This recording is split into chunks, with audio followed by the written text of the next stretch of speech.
Uhuru Kenyatta sio rais wa Kenya.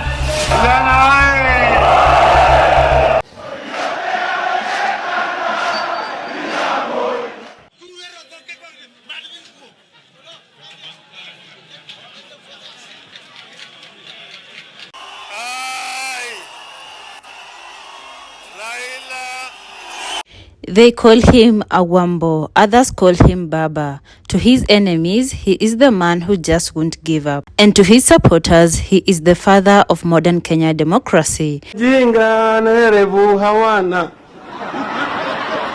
Wanakana ni wajinga nerevu hawana. But behind the chants, the rallies, and the unending political drama lies a story of struggle, betrayal, survival, and unmatched resilience. I've been in prison 3 times for a total of 8.5 years. This is detention without trial.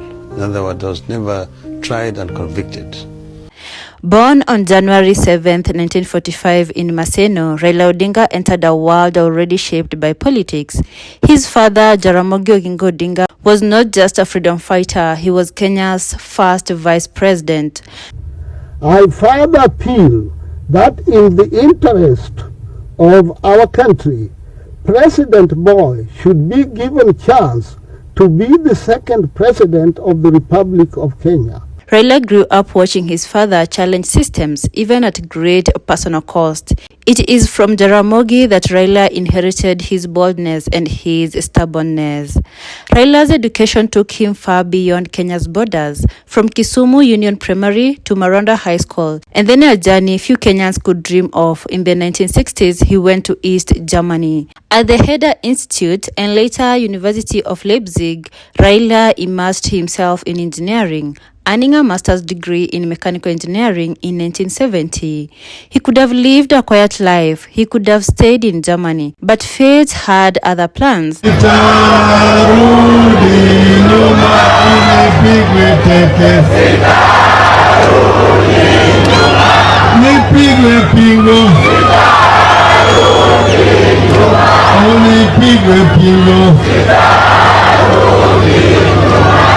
When he returned home, he didn't join politics immediately. He founded East African Spectra, a company that manufactured gas cylinders, one of Kenya's earliest locally owned industrial ventures. But make no mistake, politics was in his blood, and soon Kenya will pull him back into the storm.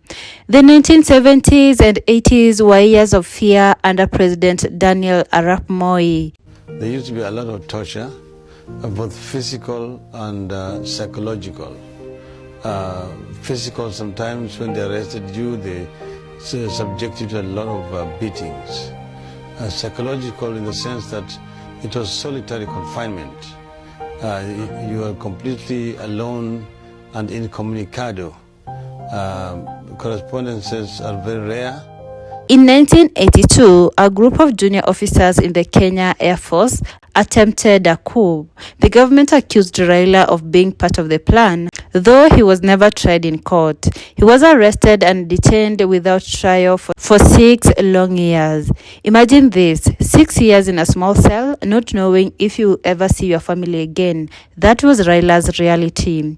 And no access to any kind of information from the outside world. Initially, they only give you the Bible and the Quran if you ask for it. Those are the 2 materials that you have.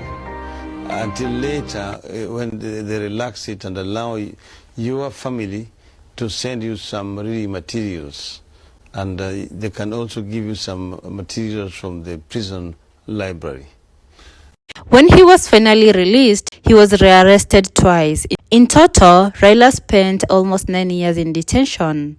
But instead of breaking him, it forged him. When he finally walked out of prison in 1991, Kenya had changed. The push for multi-party democracy was alive, and Raila jumped right into it. Of Mexico, where the sun shines daily on the mountain top. I took a trip. He joined his father's party, Ford, but after Jaramogi's death and internal wrangles, he moved to Ford Kenya and later formed National Development Party, NDP. Now this is where Raila's political genius truly began to show. In 1998, to everyone's shock, Raila joined forces with Moi, the same man whose government had detained him. Wengi wanasema siku gani utawaja, siku gani utawaja. Miambia sema tu, bika domo yako.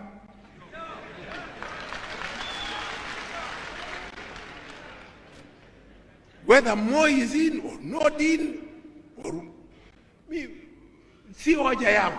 Hoja yangu ni nyinyi wananchi kwa kitu kimoja. People thought he was crazy, but Raila saw something others didn't see: strategy. By merging NDP with KANU, Moi's ruling party, Raila positioned himself at the center of power. He became energy minister and even began influencing key decisions in KANU.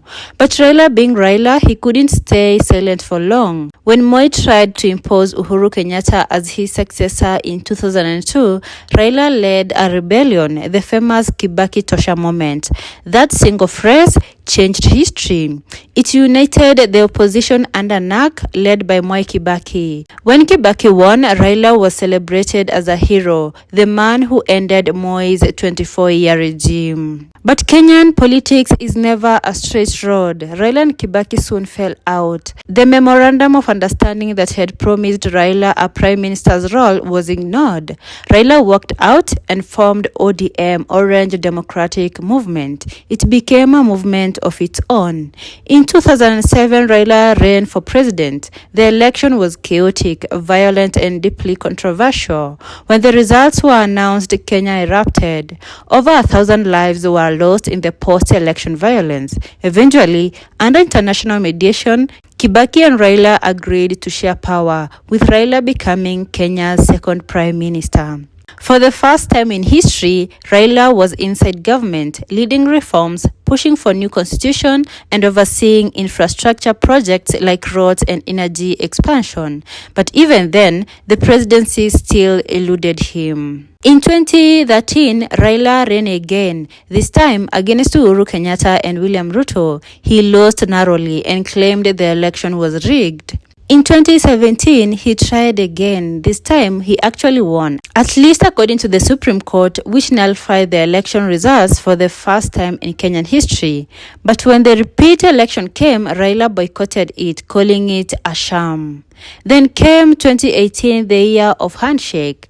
The image of Raila Odinga shaking hands with Uhuru Kenyatta on the steps of Harambee House shocked the nation. After years of rivalry, they became allies, working together through the Building Bridges initiative. But once again, the dream fell apart. The courts killed BBI and Uhuru retired. Then came 2022, Raila's fifth attempt. Backed by Uhuru himself, Raila faced off against William Ruto, his formerly ally turned rival. He lost again. You would think after 5 defeats, Raila would give up, but not Baba. In 2024, in a surprise political twist, Raila joined Ruto's broad-based government, taking on a continental leadership role. To some, it was betrayal. To others, it was maturity, the final phase of lifelong struggle to unite a divided nation. Today, Raila Odinga stands not just as a politician, but as a living chapter of Kenya's story, a man who has walked through prison doors, battled dictators, and built movements that changed the course of history. Whether you love him or hate him, one thing remains true. Kenya's political history cannot be written without the name Raila Amolo Odinga, because Raila is not just a politician. He is an idea of resistance, resilience, and relentless hope. And maybe, just maybe, the story of Baba isn't over yet.